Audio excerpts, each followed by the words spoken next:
स्वागत है आपका हमारे चैनल स्कैरी नाउ पे। मैं हूं आपका होस्ट सिद्धराज और आज की कहानी का शीर्षक है रूम नंबर 13। मैं आपको अपने मित्र नीलेश की बहन नीलिमा और उसकी साली नीतू की आप बीती आप लोगों को बताने जा रहा हूं। कुछ दिनों पहले नीलेश ने मुझे बताया था कि उसकी बहन की मौत हो गई है।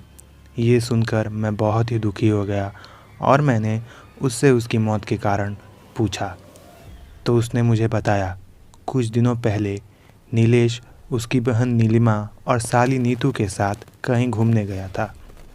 नीलेश की बहन और नीतू दोनों बहुत अच्छी दोस्त थी। लौटते वक्त काफ़ी रात हो गई थी। रास्ते में उसकी बहन की तबीयत खराब हो गई थी। उसे काफ़ी ठंड लग रही थी। हमारा घर अभी भी 100 किलोमीटर दूर था और रास्ते में कोई भी रुकने की जगह नहीं मिल रही थी।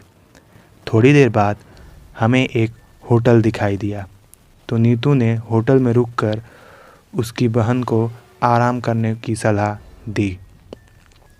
उस होटल के काउंटर पर हमने जब रूम के लिए पूछा तो उसने बताया कि अभी रूम फुल थे क्योंकि उस रास्ते पर केवल एक ही ढंग का होटल था। लेकिन तभी होटल के मैनेजर ने बताया कि एक रूम खाली था, रूम नंबर 13। हमने उस समय अंधविश्वास वाली बातों को ना सोचकर रूम ले लिया। जैसे कि मैं आप लोगों को बता रहा हूँ कि रूम नंबर 13 को अशुभ माना जाता है और कई होटलों में इस नंबर का कोई रूम नहीं होता है, लेकिन ये होटल काफ़ी पुराना था इसलिए इसमें ये कमरा था।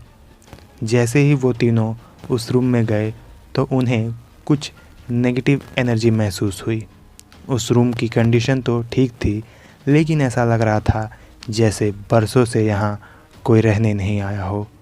उन्होंने कुछ ज़्यादा नहीं सोचा और वो रूम के अंदर चले गए। दोस्तों, इस कहानी में आगे क्या हुआ ये आपको पता चलेगा इस कहानी के अगले भाग में। तब तक के लिए मैं आपका होस्ट सिद्धराज मिलता हूँ इसी कहानी के अगले भाग में। जय हिंद, जय भारत।